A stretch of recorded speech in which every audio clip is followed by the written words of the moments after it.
Bien, continuamos con los videos de modulación angular.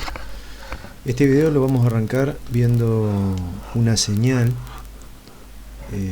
una portadora modulada en ángulo, y acá como referencia hay una portadora que sería esta, modulada por esta señal, y este ejemplo está modulado en amplitud.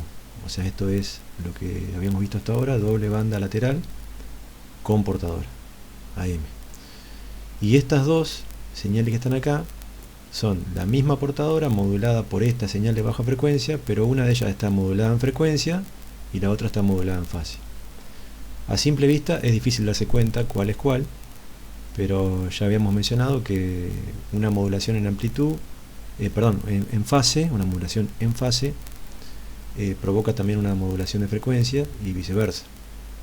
La diferencia entre ellas, y eso sí es muy importante, es que la modulación de fase es directamente proporcional a la señal moduladora, y en el caso de modulación de frecuencia, la fase instantánea varía con la integral de la señal moduladora, y eso también implica que la frecuencia de una señal de FM, la variación de frecuencia de una señal FM o la frecuencia instantánea varía en forma proporcional a la señal moduladora.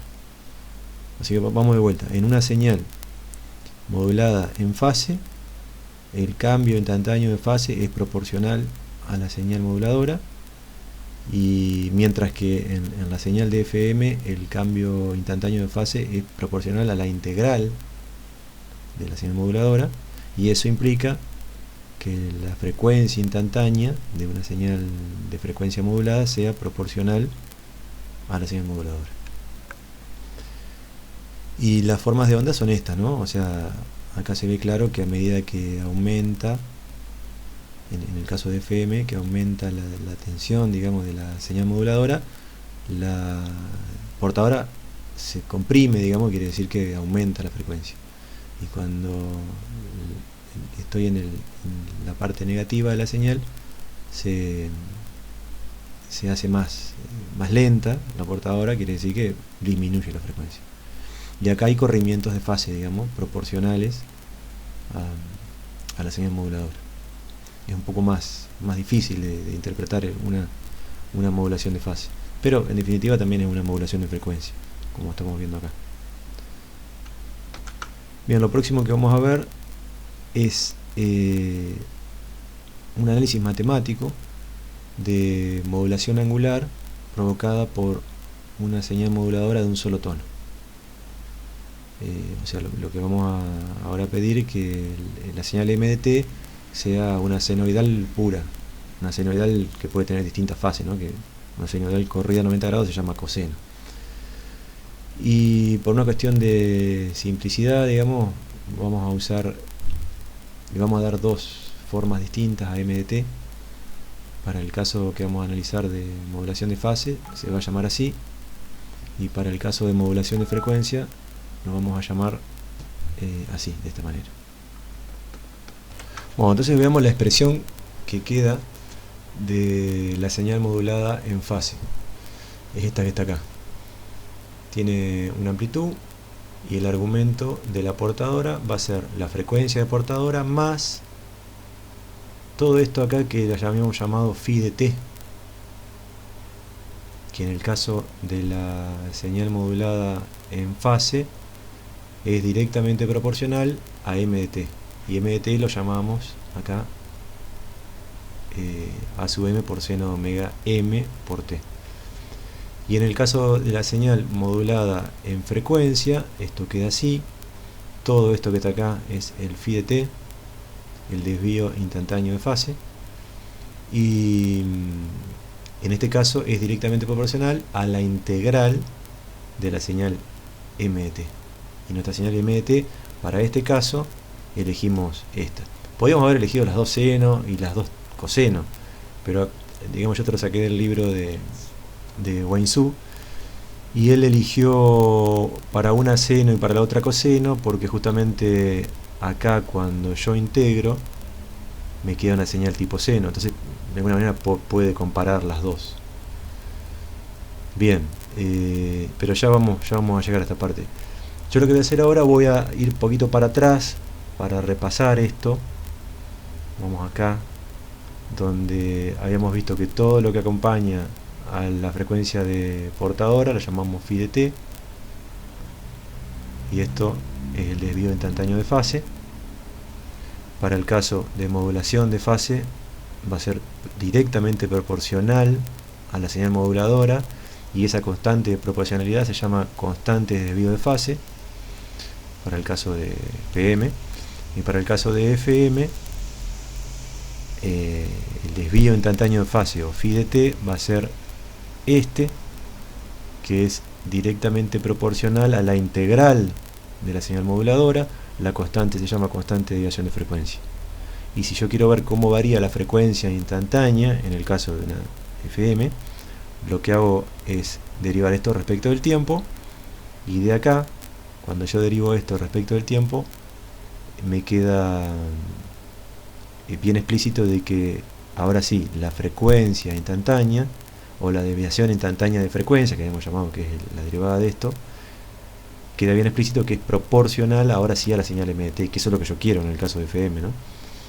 Bien, esto para asociar un poco lo que habíamos visto antes con lo que estamos viendo ahora. Volvemos al tema que estamos analizando.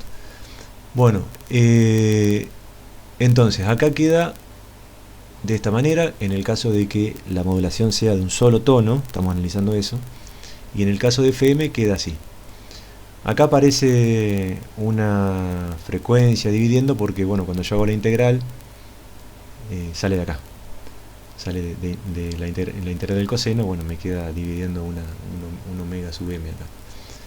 Bien, a todo lo que acompaña a la señal seno, que sería todo esto, le voy a llamar beta, o índice de modulación, y eso me va a indicar cuánto está modulando, o sea, de qué manera está corriendo la fase o la frecuencia esa señal moduladora. Es similar al índice de modulación de NAM.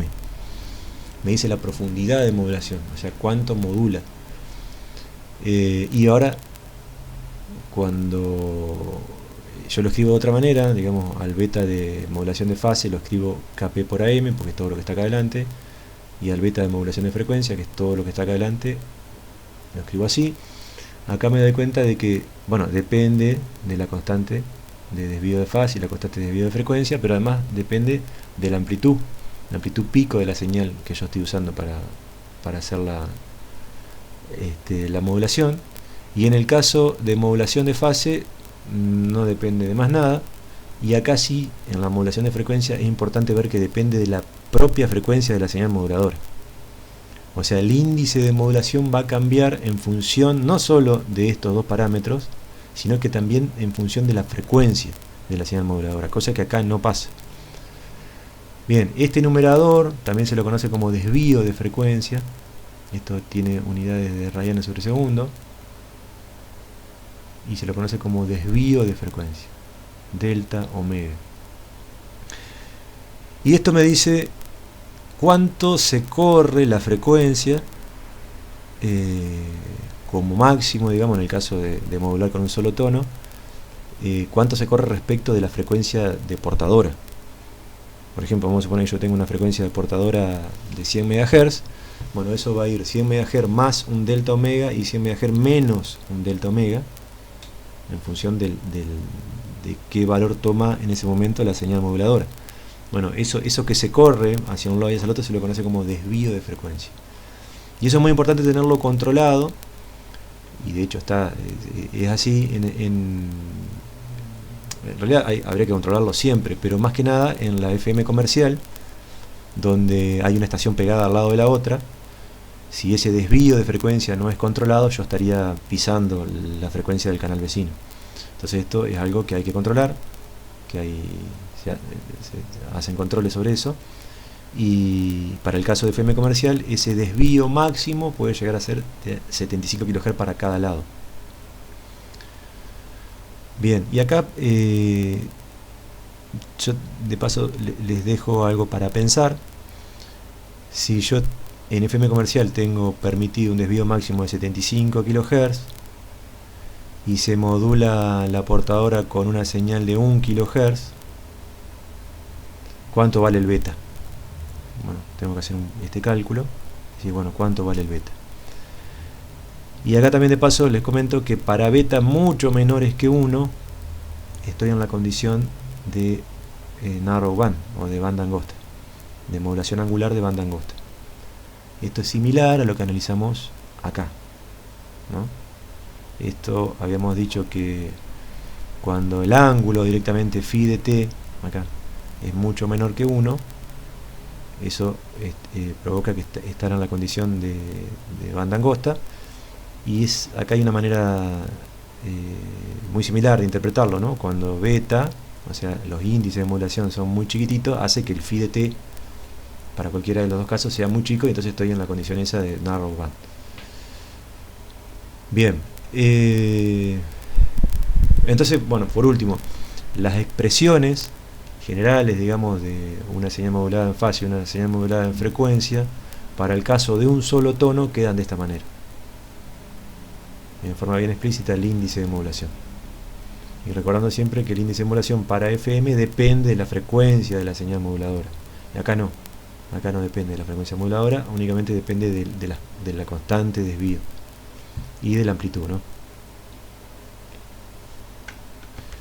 Bueno, ahora pasemos a ver un análisis de qué es lo que pasa con el espectro de una señal modulada en ángulo por otra señal moduladora que sea un solo tono, una senoidal pura. Bien, hace un ratito aprendimos a escribir de esta manera la señal modulada en ángulo por una moduladora de un solo tono, donde queda bien explícito el beta, el índice de modulación. Ahora esto, lo que está bueno es descomponerlo en una serie de términos de tipo seno-coseno, como es una especie de serie de Fourier, para poder graficar bien o analizar bien el espectro de frecuencia. Y bueno, se puede hacer, no es tan fácil como una serie de Fourier, porque digamos el argumento de esta señal acá es un poco complicado, y se lo puede descomponer en una serie donde va a tener esta forma, pero los pesos, digamos, de cada uno de esas componentes van a ser una función. Cada uno de esos pesos, dependiendo el orden o el n, el valor n de cada componente, va a tener un valor, digamos, y esa función va a ser una función de Bessel. Se llama función de Bessel, que es una función que depende el valor que toma esa función depende del orden de la función de Bessel y del argumento, o sea, de la variable independiente en donde se está evaluando. Bien, y lo que se puede, como primera conclusión, analizar es que cuando el orden de la función de Bessel, por ejemplo, una función de Bessel de orden 1, orden 2, orden 3, cuando el orden es muy alto, los coeficientes tienen valores muy pequeñitos y se pueden llegar a despreciar.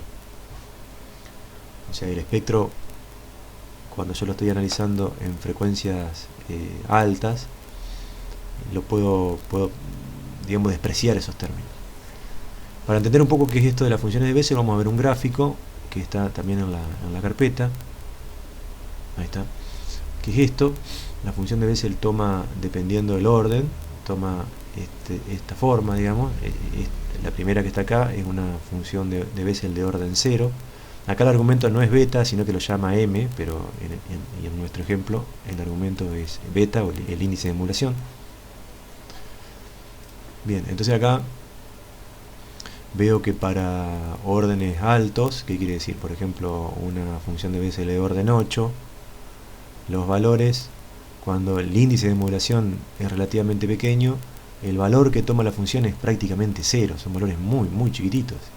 Entonces yo a esas componentes, ¿qué quiero decir? Que a todo esto yo lo puedo despreciar.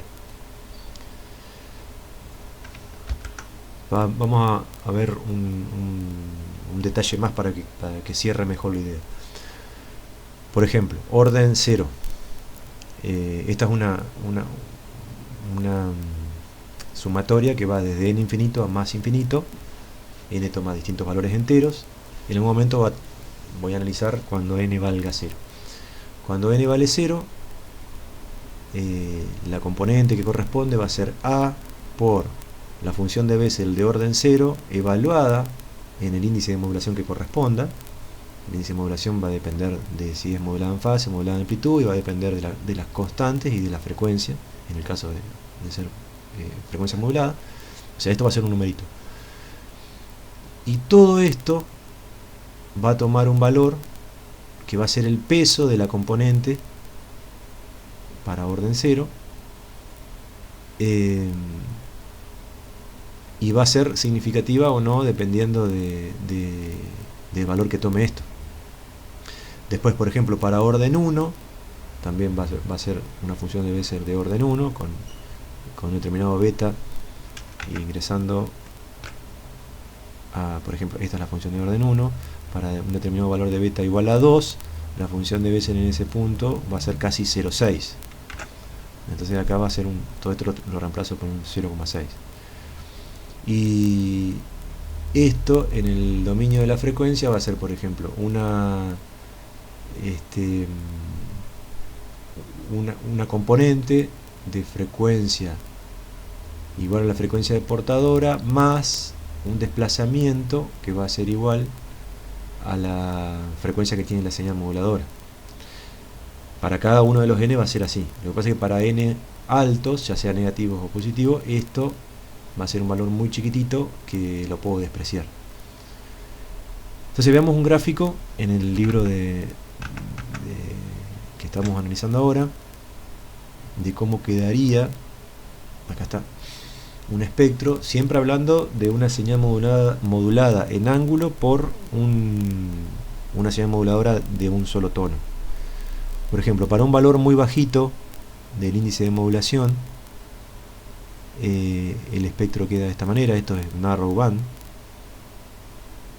Fíjense que el ancho de banda va a ser 2 veces la distancia que hay de acá hasta acá, y la distancia que hay de acá hasta acá va a ser la frecuencia de la señal moduladora. Esto es muy similar a un espectro de AM. Bueno, a medida que el beta va creciendo, empiezan a aparecer los componentes, o sea, que a medida que el índice de modulación va creciendo, empiezan a aparecer los componentes más grandes. Y de todas maneras yo empiezo a mirar que para órdenes grandes esto va decreciendo. Entonces hay un ancho de banda práctico que me lo da una regla, que es la regla de Carlson, que dice, bueno, vamos a verlo acá, que el ancho de banda práctico de una señal modulada en ángulo va a ser igual a esta expresión que está acá. El ancho de banda va a ser igual a 2 por el índice de modulación más 1 por la frecuencia de la señal moduladora. Se considera un ancho de banda práctico porque se dice que dentro de este ancho de banda está el 98% de la potencia total suministrada por las distintas componentes. Para el caso de narrow band, cuando el índice de modulación es mucho menor que 1, según esta formulita de acá, el ancho de banda, si esto es mucho menor que 1, todo este paréntesis vale prácticamente 1, entonces el ancho de banda que es 2 veces el ancho de banda de la señal moduladora. Esto que estoy viendo acá. Y en forma práctica se considera narrow band cuando el índice de modulación es menor a 0,2. Ahora vamos a ver qué es lo que pasa cuando la señal moduladora no es un solo tono, o sea, en un caso práctico es una señal arbitraria. Bien, entonces para las señales arbitrarias yo también las puedo ver, a una señal arbitraria la puedo ver como una descomposición en series de Fourier, como una sumatoria de distintas componentes de un solo tono que forman un conjunto, y específicamente lo tengo que hacer a través de una transformada de Fourier, porque la serie, recuerden que es para señales periódicas, pero de todas maneras yo lo que voy a tener es una máxima señal, una máxima frecuencia para una componente que va a ser la de mayor valor que va a aparecer en esa función arbitraria, y eso la considero como el ancho de banda de esa señal, que va a tomar un valor de frecuencia que acá llamamos omega sub m mayúscula. Entonces yo con eso puedo definir el índice de modulación, que acá lo llamamos D, para una señal modulada en ángulo por una moduladora arbitraria. Y la definición es muy parecida al índice de modulación que habíamos visto hace un ratito, al beta, y es igual al cociente entre la máxima desviación de frecuencia, delta omega, que esto recuerden que es kf por a sub m, o sea, es un valor de frecuencia, sobre el ancho de banda de la señal arbitraria, que es omega sub m. Es el D en este caso es equivalente al beta para una modulación de un solo tono. Y acá también se cumple la regla de Carson, donde en vez de utilizar beta utilizo D, y para valores menores que 1 considero narrow band, y el ancho de banda va a ser 2 veces la máxima frecuencia de esta señal arbitraria. Y para beta mayores, para D mayores que 1, que yo analizo acá, si esto es mucho mayor que esto, puedo considerar directamente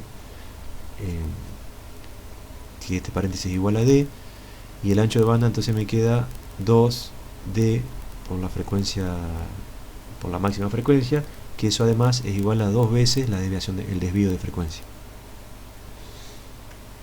También en forma práctica se utiliza esta formulita de acá, que la única diferencia es el 2 que aplica para índices de modulación que no sean mucho menor que 1 y que no sean mucho mayor que 1. Por ejemplo, para índices de modulación mayores que 2, también puedo obtener el ancho de banda de la señal modulada en ángulo utilizando esta formulita de acá. Bien, veamos algunos ejemplos numéricos como para reforzar un poco toda la teoría que vimos hasta ahora. Tengo una señal modulada en ángulo que tiene esta expresión, que está acá, y me pregunta cuál es el ancho de banda. Bueno, la señal está modulada en ángulo. Lo que tengo que pensar para responder a esto es en la regla de Carson. Y la regla de Carson me pide el índice de modulación. Entonces lo que tengo que hacer es calcular el índice de modulación. Bien, para calcular el índice de modulación me pregunto cuánto vale la frecuencia instantánea de esto. La frecuencia instantánea es la derivada de todo lo que está acá adentro.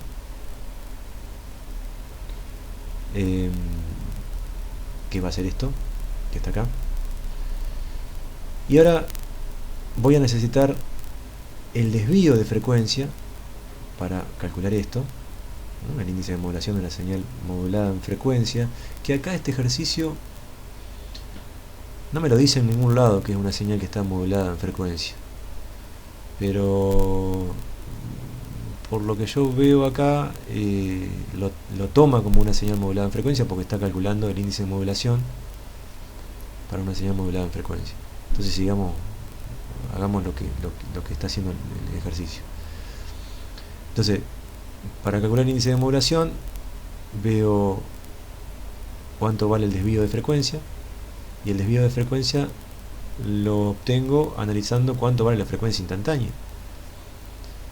¿Y cómo hago eso? Bueno, yo sé que esta partecita de acá, de la frecuencia instantánea, es esta componente de acá, que cuando yo lo derivo respecto al tiempo pierde la t, va a ser la frecuencia portadora, y tengo que ver cuánto se desplaza hacia izquierda y hacia derecha de frecuencia de portadora la frecuencia instantánea. Bueno, y esto me lo dice todo este término que está acá, y lo va a hacer hacia la derecha y hacia izquierda, por más que yo tenga un signo menos, porque nosotros sabemos que el seno de algo toma valores entre -1 y 1.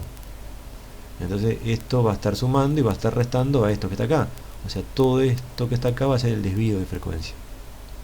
En radianes, ¿no? Lo puedo también hacer en Hz, pero considerando después esto en Hz.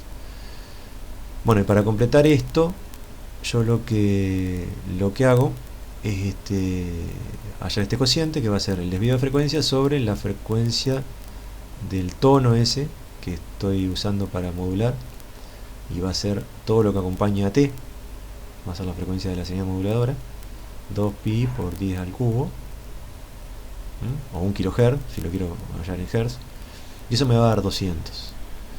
Bueno, ya con esto ya puedo utilizar la regla de Carson, y me dice que el ancho de banda en radianes va a ser este que está acá.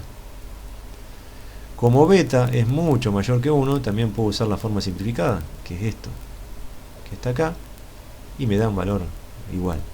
Y si lo quiero expresar en Hz, son 400 kHz. Fíjense que una señal moduladora de 1 kHz, que si fuese AM tendría un ancho de banda del doble, o sea de 2 kHz, en este caso como es FM y un índice de modulación muy alto, me da un ancho de banda enorme, 400 kHz.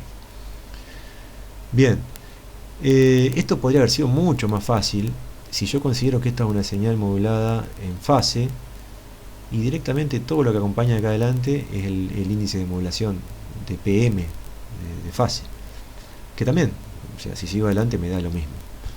Pero bueno, se ve que acá resolvió la forma un poco más complicada para mostrar más cosas. Bien, una aclaración. Yo recién hace un ratito dije que el beta se podría haber sacado de acá, en el caso que sea una señal modulada en fase, lo cual está bien, si me dicen esta es una señal modulada en fase.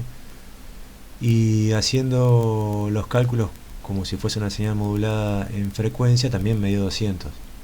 Bueno, pero no siempre va a ser igual, no siempre lo que está acá adelante va a coincidir con el índice de modulación de una señal modulada en frecuencia, porque recuerden bien que para el índice de modulación de fase, recuerden que el índice de modulación de fase no depende de la frecuencia de la señal moduladora, o sea que si la señal moduladora cambia de frecuencia, el índice de modulación de fase va a ser siempre 200.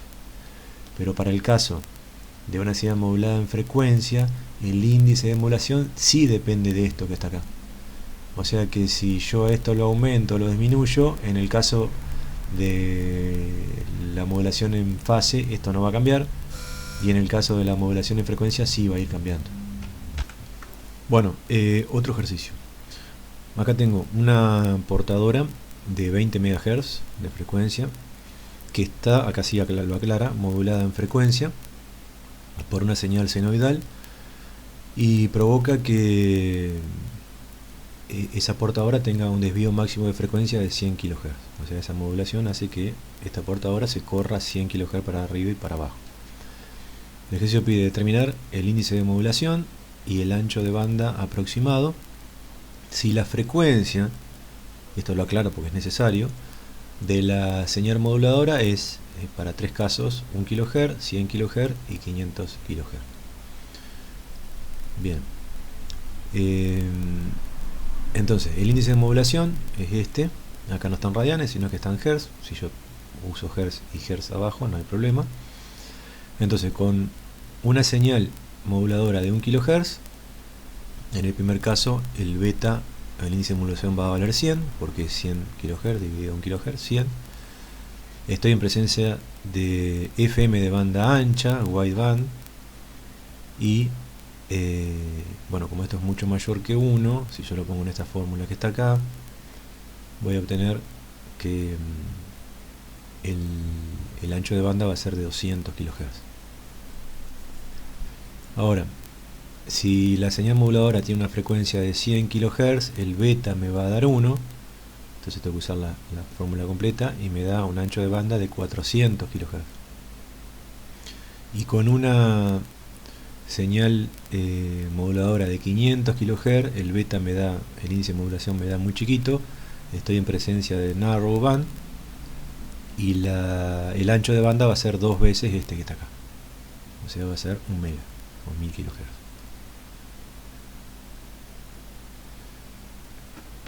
Bueno, próximo ejercicio. Tengo una señal modulada en ángulo que tiene esta expresión. Acá sí dice asumir que es la modulación en ángulo, es una modulación de fase, y que la frecuencia de esta señal moduladora es de 1 kHz. Calcular el índice de modulación y encontrar el ancho de banda cuando la frecuencia de la señal moduladora se va al doble y cuando la frecuencia de la señal moduladora es la mitad, digamos. O sea, cuando hay tres casos, 1 kHz, 2 kHz y 500 Hz. Bueno, entonces calculo el índice de modulación que lo necesito. Como sé que esto es una señal modulada en fase, todo lo que acompaña a la señal moduladora acá adelante va a ser el beta, y esto, acuérdense, va a estar compuesto por la constante de desviación de fase y por la amplitud la amplitud pico de la señal esa moduladora, que va a valer 3, que es todo esto que está acá. Entonces me voy a la fórmula de Carson y me da 8 kHz para una señal moduladora de 1 kHz. Ahora, ¿qué pasa cuando la señal moduladora tiene 2 kHz? Bueno, cuando la señal moduladora tiene 2 kHz, el beta sigue valiendo 3, el índice de modulación de fase sigue valiendo 3, porque habíamos visto que no depende de la frecuencia de la moduladora, pero por la fórmula de Carson veo que el ancho de banda se va a 16 kHz. Y cuando la señal moduladora es la mitad, o sea 500 Hz, el beta sigue siendo el mismo, y a través de la fórmula de Carson veo que el ancho de banda pasó a ser 4 kHz.